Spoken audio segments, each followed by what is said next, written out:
रविवार की सुबह थी। वो सैन फ्रांसिस्को की 5 सितारा होटल में एक बड़ी सी बाल रूम में एडवांस टेक्नोलॉजी पर एक कॉन्फ्रेंस हो रही थी। सुबह से एक के बाद एक प्रेजेंटेशन हो रहे थे और सभी एक से बढ़कर एक। मैं अभिभूत सा था। दोपहर के खाने से पहले एक और प्रेजेंटेशन एक भारतीय महिला का था। नाम कुछ अजीब सा था उसका, सुपैट। वो स्टेज पर आई। धुंधले प्रकाश में उसका चेहरा पहचान में नहीं आया। आर्टिफिशियल इंटेलिजेंस इस विषय पर उसका प्रेजेंटेशन शुरू हुआ और हम सब जैसे अपनी कुर्सी से चिपक गए। अपने विषय पर बहुत अच्छी पकड़ थी उसकी। प्रेजेंटेशन कब खत्म हुआ पता ही नहीं चला। बहुत ही प्रभावशाली तरीके से उसने प्रेजेंटेशन किया था। उसकी आवाज़, बोलने का लहजा, एनिमेशन वाली स्लाइड्स और उसका समझाने का तरीका ज़बरदस्त। भोजन के लिए बाहर निकलते वक्त सभी की यही अवस्था थी। भोजन कक्ष में फिर से वो दिखी। अब उसका चेहरा एकदम स्पष्ट दिख रहा था। उसकी प्लेट में कुछ सलाद और स्टार्ट थे। कॉन्फ्रेंस के आयोजक और प्रेजेंटर उसे घेरे खड़े थे। सभी उसका अभिनंदन कर रहे थे और वो सभी को हंसकर नम्रता से उत्तर दे रही थी। मैं भी कौतूहल से उसकी ओर देख रहा था। अंतर्मन से कहीं आवाज़ आई, एक बार मुझे भी उससे मिलना चाहिए, लेकिन वो अकेली दिख ही नहीं रही थी। फिर मैंने ख्याल छोड़ दिया, जाने दो, देर हो जाएगी। ये सोचकर मैं भी अपने भोजन की थाली परोसकर एक कुर्सी पर बैठकर खाने लगा। मुझे खाते हुए 5 मिनट ही बीते होंगे, तभी मैं आई ज्वाइन यू कहते हुए किसी ने मेरी पीठ पर थपकी दी। पराये देश में मुझे कौन पहचानने लगा, ये सोच मैंने पीछे मुड़कर देखा तो थोड़ा चौंका। वो ही थी। कुर्सी पर बैठते हुए उसने पूछा, तुम विवेक भारलिंगे हो ना? कहते हुए वो मेरे पास वाली कुर्सी पर बैठी। मैं बुरी तरह से चौंका। पश्चिमी फॉर्मल सूट पहनी हुई, नच्च सिकांत स्मार्ट दिखने वाली वो औरत मुझे मेरे नाम सहित तुम कहकर बात कर रही थी। पर आप, मतलब तुम? मैं पहचानने की कोशिश करके उससे कुछ पूछूं, उससे पहले ही वो बोल पड़ी, अरे मैं सुनंदा पटवर्धन, खाम गांव में फर्स्ट ईयर में हम लोग एक ही क्लास में थे। कुछ याद आया? यादों के झरोखों से एक चेहरा चमक उठा, लेकिन ये वो कैसे? मैं सोच में था। तभी किसी ने उसे आवाज़ दी और वो let's meet in the evening कहते हुए मुझे बाय का इशारा करके चली गई और मैं अतीत के गलियारों में चला गया। सुनंदा हमारे क्लास की सबसे होशियार लड़की थी, पर उसके बहुत ही कम कोई दोस्त सहेली थे। मैं भी उसकी मित्र सूची में नहीं था। वह हमेशा साधारण सा सूती सलवार सूट पहनती, उस पर तेल लगाकर बनाई हुई 2 लंबी चोटी, बिना किसी मेकअप के, पैरों में स्लीपर पहनकर एक पुरानी से खटर खटर साइकिल पर कॉलेज आती थी। बहुत कम बोलने वाली और अपने काम से काम रखने वाली लड़की थी वो। पास की ही किसी निम्न स्तर सोसाइटी में रहती थी, ऐसा किसी ने बताया था। हम जैसे मस्ती में डूबे रहने वाले और क्लास बंक करने वाले छात्रों का अलग ही ग्रुप था। कभी सिनेमा, कभी पिकनिक, तो कभी कुछ और। लेकिन वो लेक्चर खत्म होने के बाद हमेशा लाइब्रेरी में जाती और फिर वहाँ से सीधा घर। खाना भी घर से एक स्टील के टिफ़िन में लाती और क्लास में ही खा लेती। उसे कभी भी कैंटीन या सिनेमा जाते नहीं देखा। उसकी कोमल नज़र मुझ पर, ऐसा मुझे कई बार महसूस हुआ था, पर मैंने कभी उसकी तरफ ध्यान ही नहीं दिया। प्यार के बारे में सोचना तो बहुत दूर की बात थी। वो मुझसे कभी कुछ बात करती तो भी मैं हमेशा उससे बात करना टालता रहता। साल पूरा होने को आया, तब प्रैक्टिकल बुक पूरी करने की चिंता हुई। दोस्तों ने कहा, अगर सुनंदा की बुक मिल जाए तो काम बन जाएगा। मुझे भी दोस्तों की बात सही लगी। उनके लिए ना सही, लेकिन खुद के लिए तो मैं सुनंदा से बुक मांग ही सकता था। मैं इसी कोशिश में लग गया।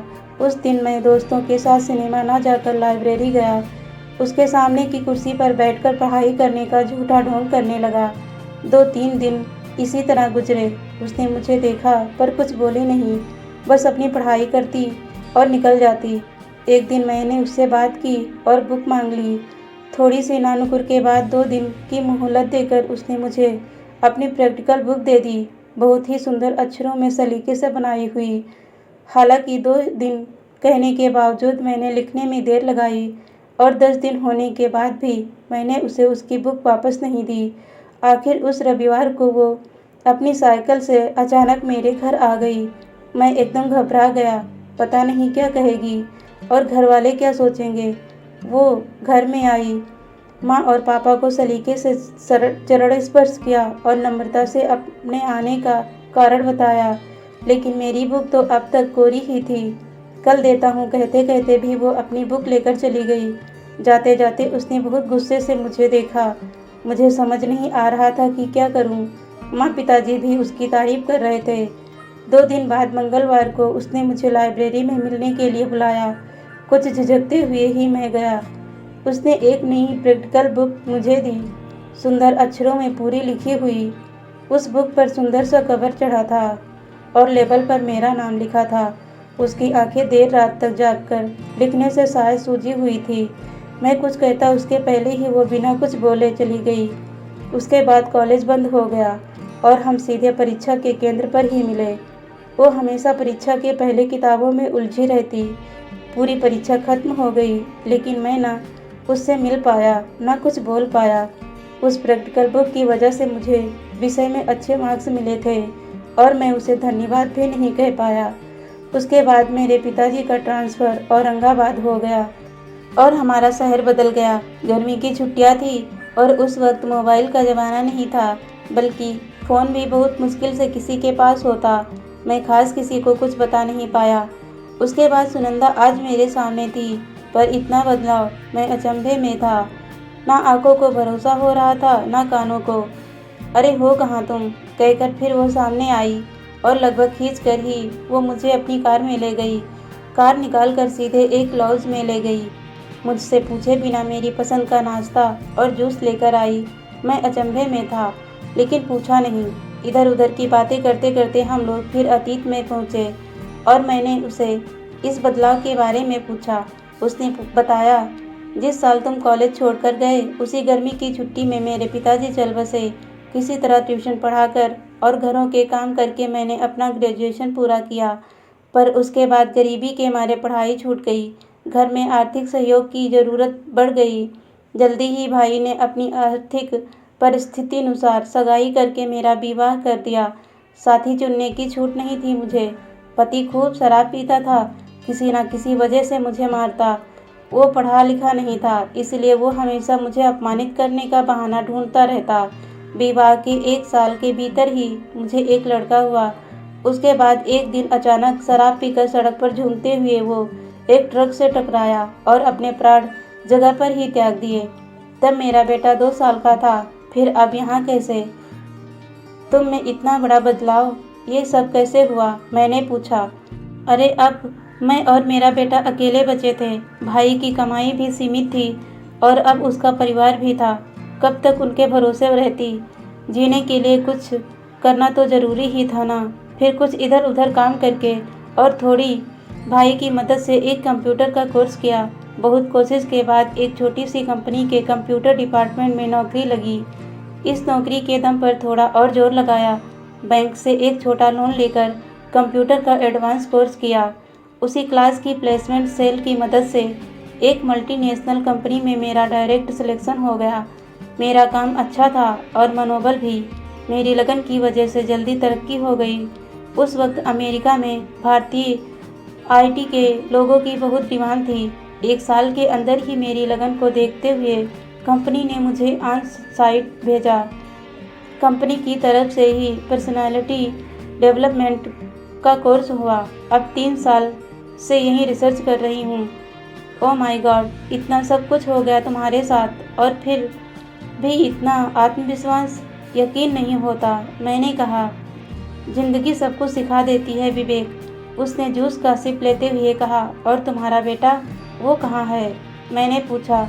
अभी मेरा बेटा लोनावाला के एक बोर्डिंग स्कूल में है, उसने बताया।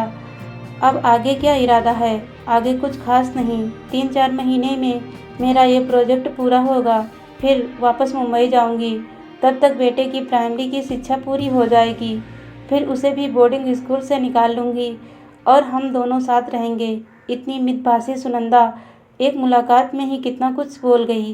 हे भगवान, मेरे मुंह से निकला। अरे मुझसे ही पूछते रहोगे?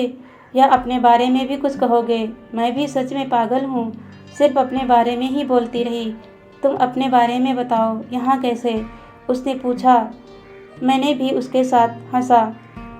अरे मेरे बारे में बताने को कुछ भी नहीं, मैं बोला। खामगांव से पापा की ट्रांसफ़र होने के बाद हम औरंगाबाद आ गए। वहाँ इंजीनियरिंग ग्रेजुएशन पूरा करने के बाद कैट की परीक्षा दी और IIM में चुन लिया गया। दिल्ली में रहकर MBA किया। उसके बाद कैंपस में ही एक बेंगलोर की IT कंपनी में नौकरी लग गई। पिछले 5 सालों से बेंगलोर में हूँ। यहाँ भी कंपनी के एक क्लाइंट के काम से टर्म असाइनमेंट पर यहाँ आया हूँ। पिछले रविवार को ही प्रोजेक्ट इंटरनेट ऑफ थिंग्स पर है, इसलिए मेरे क्लाइंट ने ही मुझे इस कॉन्फ्रेंस के लिए नॉमिनेट किया। अच्छा हुआ तुमसे मुलाकात हो गई, नहीं तो इस पराये देश में मैं सच में उकता जाता। और बाकी विवाह वगैरह? उसने पूछा। नहीं किया अब तक, कोई मिली नहीं मन लगे वैसी। अब पापा नहीं रहे, पिछले साल हार्ट अटैक से चल बसे। माँ पीछे पड़ी रहती है, टिपिकल माँ जैसी। कब तक पराये शहर में अकेला रहूँगा? अब विवाह कर लो। हर हफ्ते तस्वीरों का एक लिफाफा आ जाता है, अब उनसे क्या कहूँ? मैंने कहा। नाश्ते का बिल उसी ने दिया। अगले रविवार क्या कर रहे हो? कुछ पक्का नहीं हो तो मेरे घर आना। दोपहर में जल्दी आओगे तो कहीं घुमाने भी ले चलूँगी। रात का खाना साथ खाएंगे मेरे घर, उसने कहा। और मैंने बिना कुछ सोचे समझे सकारात्मक गर्दन हिला दी। उसने मुझे कार से होटल तक छोड़ा। कमरे में पहुंचा, पर वह नज़र के सामने से हटती नहीं थी। मन की अच्छाई और आत्मविश्वास इंसान को कितना खूबसूरत बना देता है, इस बात पर मुझे कभी भी भरोसा नहीं आता। अगर मैं सुनंदा को आज नहीं मिला होता। मन में उसके ही विचार चल रहे थे। प्रोजेक्ट के काम करते करते भी वही नज़र के सामने आ जाती। लगता जैसे सामने खड़ी हो रहकर वो मुझे ही निहार रही है। क्या जाने क्या हुआ था मुझे। जो लड़की कॉलेज में साल भर मेरे साथ थी, जिसे मैंने कभी नज़र भर भी देखने की ज़रूरत नहीं समझी, आज वो हर वक्त मेरे ख्यालों में थी। इतवार कब आएगा और कब मैं उससे मिलूँगा, बस यही गिन रहा था मैं। किसी तरह रविवार का दिन निकला। उसके यहाँ जाने के पहले मैंने कई बार कपड़े बदले, कोई 10 बार बाल संवारे। दोपहर होने के पहले ही होटल से निकल गया। D-Mart में जाकर उसके लिए एक छोटा सा गिफ्ट खरीदा, कुछ गुलाब, और अचानक ज्वेलरी शॉप में भी घुस गया। सब कुछ लेकर पटिए की इजाज़त नहीं होने पर भी टैक्सी ली और उसके घर पहुंचा। वो भी तैयार थी, शायद वो भी इंतज़ार कर रही थी। एक छोटा सा सुंदर घर था उसका, कोई ज़्यादा फर्नीचर नहीं। कॉफ़ी पीकर हम निकले। उसने सैन फ्रांसिस्को के आसपास की बहुत सारी जगहों पर ले गई। शाम को 8 बजे हम घर पहुँचे। उसने खाने की काफ़ी सारी तैयारी पहले ही कर रखी थी। सादा भारतीय खाना बनाया था। उसने खाना गर्म किया और ताज़े फुलके बनाकर लाई। हम दोनों ने खाना खाया। थोड़ी देर बातचीत करने के बाद मैंने विदा लेने की बात कही। 2 मिनट रुको कहकर वो अंदर गई। बाहर आई तब उसके हाथों में एक छोटी सी एम्ब्रॉयडरी की हुई थैली थी। उसने वह मेरे हाथ में दी। मैंने खोलकर देखा तो उसमें मुझे मेरा कॉलेज लाइब्रेरी का आइडेंटिटी कार्ड, मेरा रुमाल और एक पेन था। ये उसी दिन खो गया था जिस दिन मुझे सुनंदा ने प्रैक्टिकल बुक दी थी। प्रैक्टिकल बुक मिल गई थी, इसलिए मैंने भी कुछ खास ध्यान नहीं दिया था, ढूंढने की कोशिश भी नहीं की थी। कदाचित लाइब्रेरी में ही भूल गया था, लेकिन सुनंदा ने उसे अब तक इतना संभाल कर रखा था। ये उस खूबसूरत थैली को देखकर ही समझ में आ गया था। मैंने उसकी तरफ देखा, लेकिन वो मुझसे नज़र चुराने की कोशिश करने लगी। मैं उसके पास गया और उसके चेहरे को हथेली में लेकर उठाया। उसने नज़र उठाकर मेरी तरफ देखा। उसकी आंखों के आंसू वो सब कुछ कह गए जो उसकी जुबान कह ना सकी थी, और अपनी जेब से डब्बी निकालकर उसकी उंगली में अंगूठी पहना दी। देर रात को होटल में पहुंचा तो मैं बहुत खुश था। पहुंचकर सीधा माँ को फ़ोन लगाया और बोला, माँ, इस बार मैं तुम्हें एक बड़ा सरप्राइज़ दूंगा। दोस्तों, कहानी अच्छी लगी हो तो लाइक, शेयर और सब्सक्राइब जरूर कीजिएगा। वीडियो देखने के लिए बहुत बहुत धन्यवाद दोस्तों।